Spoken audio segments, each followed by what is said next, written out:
Read my lips. I will promise you this, that if we have not gotten our troops out by the time I am president, it is the first thing I will do. I will get our troops home. We will bring an end to this war. You can take that to the bank. You know, we had comments out from former Fed Chief Alan Greenspan overnight saying that, look, more bank failures, it's going to happen. And this time, the Feds are letting Lehman go to the wall. And if Greenspan is right, there are more to come. This is worrying. Well, we believe that there may be 1,000 U.S. banks fail before we get through with this crisis. So 1,000? Yeah. It is the first thing I will do. I will get our troops home. We will bring an end to this war. It turns out the United States has quietly increased the number of support troops in Afghanistan. The Washington Post reports that the U.S. is deploying at least 13,000 more troops in supporting roles. These forces were not mentioned by the president last March when he announced an additional 21,000 combat troops. 68,000 Americans will be in Afghanistan by the year's end, and that is double the number when President Bush left office. Read my lips. And I can make a firm pledge. Under my plan, no family making less than $250,000 a year will see any form of tax increase. Not your income tax, not your payroll tax, not your capital gains taxes, not any of your taxes. Under this mandate, the government is forcing people to spend money, fining you if you don't. How is that not a tax? That may be, but it's still a tax increase. That's not true, George. For us to say that you've got to take a responsibility to get health insurance is absolutely not a tax increase. But it may be fair, it may be good public policy. No, but George, you can't just make up that language and decide that that's called a tax increase. Then I don't think I'm making it up. Merriam-Webster's dictionary. Tax, a charge usually of money imposed by authority on persons or property for public purposes. George, the fact that you looked up Merriam's dictionary, the definition of tax increase, indicates to me that you're stretching a little bit right now. But language in the Baucus Senate proposals clearly says those without health insurance will be subject to an additional, quote, tax. What's going on? President Obama on the campaign trail promised no new middle-class taxes. If you make less than $250,000 a year, you will not see one single dime of tax increases. Page 29 of the bill, an excise tax on those who do not have health insurance. It ranges from $750 to $3,800. Yeah, you know, if you pull out of a dictionary, it's pretty clear that if the government is imposing a fee on its citizens, that pretty much meets the definition of a tax. But I think there is playing a little bit of a word game here. Yeah, I love the president saying to George Stephanopoulos, you have to have liability insurance. Nobody considers that a tax, but one would consider it a tax if there were a fine of $3,800 for not so doing. I'm playing a few word games with Mr. Stephanopoulos. Here's what President Obama said Monday on whether President Bush, the officials of the Bush administration, should be investigated for possible crimes. Generally speaking, I'm more interested in looking forward than I am in looking backwards. Like I've said earlier, I'm not going to go into the past and talk about my past. I'm not here to talk about the past. Well, that but's a big word, but in a new poll, nearly two-thirds of the American people said there should be some sort of investigation into whether the Bush administration did commit war crimes. Nearly 40% say it should be a criminal investigation, which means, of course, people could go to prison. Today we journey from Operation Cast Lead to Operation Cast Doubt. Almost as serious as committing war crimes is covering up war crimes, pretending that war crimes were never committed and did not exist. Because behind every such deception is the nullification of humanity, the destruction of human dignity, the annihilation of the human spirit, the triumph of Orwellian thinking, the eternal prison of the dark heart of the totalitarian. How can we ever expect there to be peace in the Middle East if we tacitly approve of violations of international law and international human rights, if we look the other way, or if we close our eyes to the heartbreak of people on both sides by whitewashing a legitimate investigation? And it is our responsibility, our duty, to see that no individual, no group, no people are barred from this humble human claim.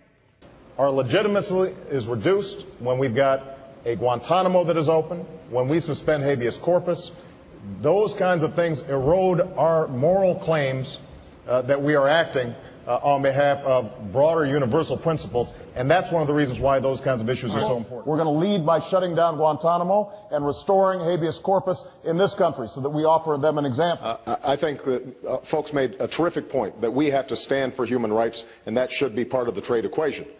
It is harder for us to do it when we have situations like Guantanamo, where we've suspended habeas corpus.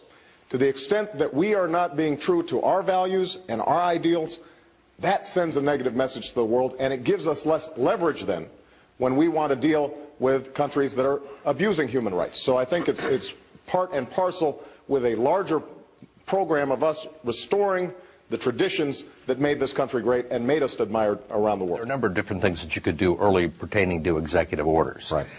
One of them is to shut down Guantanamo Bay. Mm-hmm. Another is to change interrogation methods that are used by U.S. troops. Are those things that you plan to take early action on? Yes. I have said repeatedly that I intend to close Guantanamo, and I will follow through on that. I've said repeatedly that America doesn't torture, and I'm going to make sure that we don't torture. Those are part and parcel of an effort to regain America's moral stature in the world. Guantanamo had become a focus of international condemnation during the Bush era, and the order to shut it down within 1 year was greeted with acclaim abroad. But now Obama has admitted publicly for the first time that the January 2010 deadline for closure will not be met. Read my lips. I don't switch positions or make promises that can't be kept. He told an American TV interviewer that in Washington, things moved slower than he anticipated. When you really hear him, you witness a very rare thing. You witness a politician who has an ear for eloquence and a tongue dipped in the unvarnished truth. Iran, Cuba, Venezuela, these countries are tiny compared to the Soviet Union. They don't pose a serious threat to us. Iran, they spend 1/100th of what we spend on the military. Iran is a grave threat. It has an illicit nuclear program. It supports terrorism across the regions and militias in Iraq. Read my lips. I don't switch positions or make promises that can't be kept. I have said throughout this campaign that this war was ill-conceived, that it was a strategic blunder, and that it needs to come to an end. I have also said that I would be deliberate and careful in how we got out, that I would bring our troops home at a pace of 1 to 2 brigades per month, and that pace we would have our combat troops out in 16 months. That position has not changed. I have not equivocated on that position. I am not searching for maneuvering room with respect to that position. Remember, the Status of Forces Agreement just signed by Bush and the Iraqi government says that U.S. troops will be gone from Iraq entirely in 3 years. Nevertheless, Bob Gates said he thought there would be a residual force of U.S. troops in Iraq more than 3 years from now that numbered in the several tens of thousands. Several tens of thousands of U.S. troops indefinitely staying in Iraq, even beyond the country-to-country agreement we just signed with Iraq that says we'll leave? Boy, you know, if you are one of the 70% of Americans who wants U.S. troops out of Iraq on that 16-month timetable that Obama promised, I bet you are glad about this election we just had, huh?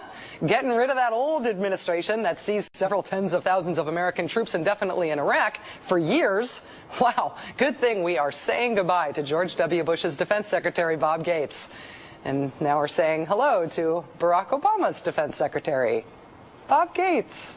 The U.S. may try to get around the just signed requirement that U.S. combat troops be out of Iraqi cities by June of next year by massaging the meaning of the word combat. You ready? Quote, military planners are now quietly acknowledging that many troops will stay behind as renamed trainers and advisors in what are effectively combat roles. In other words, they will still be engaged in combat, just called something else. So, Iraq withdrawal? Not really a withdrawal. Yeah, I'm not so sure the role of the United States is to go around the world and say this is the way it's got to be. If we're an arrogant nation, they'll resent us. I think one way for us to end up being viewed as the ugly American is for us to go around the world saying, we do it this way, so should you. Let me say this to you. I wouldn't use force. I wouldn't use force. I believe public service is honorable. And every time I hear that someone has breached the public trust, it breaks my heart. And I wonder sometimes if we've forgotten who we are. Prosperity with a purpose means taking your idealism and making it concrete by certain acts of goodness. It means helping a child from an unhappy home learn how to read. But where is it written that we must act if we do not care, as if we're not moved? Well, I am moved. I want a kinder and gentler nation.